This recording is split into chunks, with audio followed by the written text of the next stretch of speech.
ये चिंतन चल रहा था कि सतयुग और कलयुग में क्या अंतर है। जैसे बोलते हैं अभी तो कलयुग चल रहा है, तो अभी तो कलयुग की अंतिम अवस्था चल रही है और कलयुग की जब आखिरी स्थिति चल रही है, माने कि मन पूरी तरह से, जैसे कहते हैं ना, आसमान जो है वो पूरी तरह से बादलों से घिरा हुआ है, ऐसे ही मन का वर्चस्व छाया हुआ है। जैसे बादलों का वर्चस्व छाया हुआ है, ऐसे ही मन का वर्चस्व छाया हुआ है।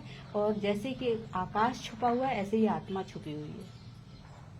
आप देखते जाओ अपने अंदर कि आत्मा कैसी है। वो आकाश है, वो आधार है जिससे सब कुछ है, पर वो छुपी हुई है किससे? मन के वर्चस्व से। और मन का वर्चस्व कैसे है?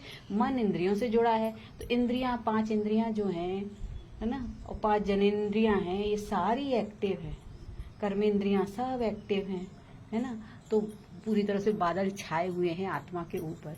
तो अब आत्मा का प्रकाश प्रकाशित नहीं हो रहा है और मन का वर्चस्व छाया हुआ। तो जैसे कि आकाश में बादल जब छा जाते तो क्या होता है? पूरी कहते हैं ना, काली घटा छाई, अंधकार अंधेरा। तो ऐसे ही बुद्धि पे एक अंधेरा छा गया है। अब बुद्धि लोगों की यूज तो हो रही है, लेकिन वो कैसे यूज हो रही है? मन के वश में जब यूज होती है तो क्या होता है?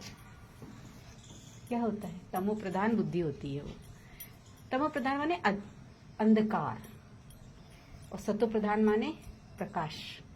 तो जब आत्मा का प्रकाश होता है तो सतो प्रधान अवस्था होती है ना। तो जैसे बाबा कहते हैं कि जो संकल्प जब आपके बहुत कम होते जाएंगे, है ना, तो जैसे बोलते हैं ना कि 9 लाख, सतयुग में 9 लाख होते हैं आत्माएं, 9 लाख आत्माएं होती, मतलब मनुष्य आत्मा, देवी देवता जो होते हैं 9 लाख होते हैं। तो वो कैसे होंगे?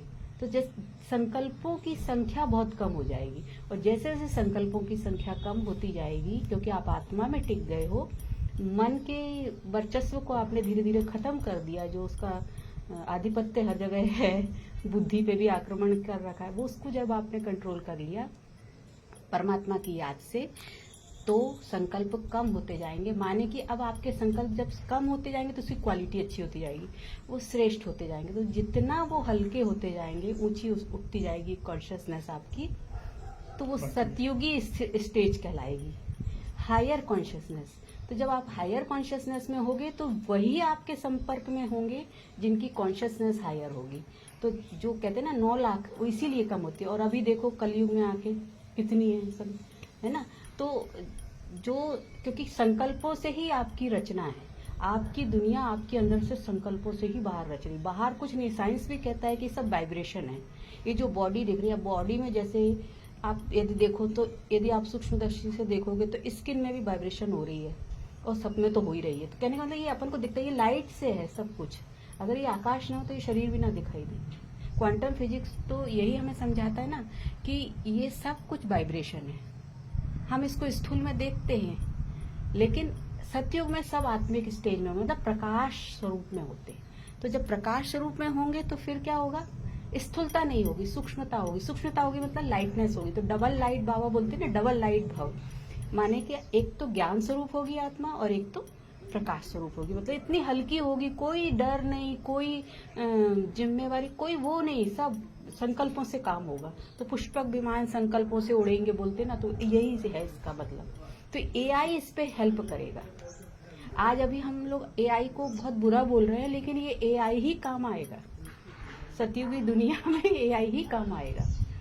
तो साइंस जब बहुत एडवांस हो जाएगा, बहुत ज्यादा एडवांस हो जाएगा, हाँ, साइंस की सबसे प्योर स्टेज हो जाएगी जब।